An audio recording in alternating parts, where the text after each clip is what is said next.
The Monona Police Department is testing out new equipment in hopes of stopping police pursuits before they start.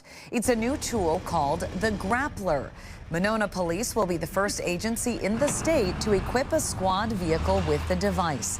It's intended to stop dangerous pursuits with the flip of a switch, shooting netting from the police vehicle to under the rear tire of a suspect's car, bringing it to a standstill.